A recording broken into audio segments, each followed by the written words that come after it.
Ja, schönes Feuer, nicht wahr? Putzmann am Start, wie immer. Aber heute zeige ich euch dieses wunderbare Feuer, weil ich mal Lust auf ein Lagerfeuer hatte.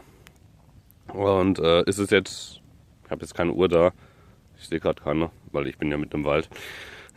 Und habe auch keine Armbanduhr oder Taschenuhr dabei. Ja, das ist wahrscheinlich jetzt so 8, Viertel nach 8, würde ich jetzt sagen, grob geschätzt. Sicher bin ich nicht.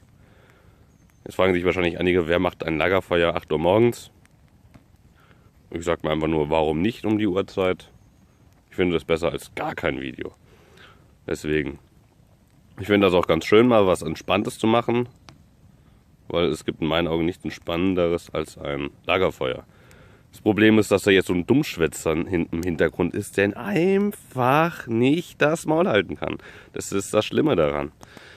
Ja, das ist es ja. Ja, gut. Also lange will ich euch auch nicht aufhalten diesmal.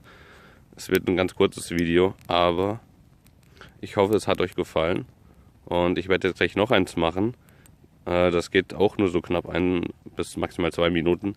Da hört ihr aber gar nichts von mir. Das ist dann wirklich nur das Flackern des Feuers. Alles klar. Also dann, ich werde die beiden dann auch zusammenschneiden.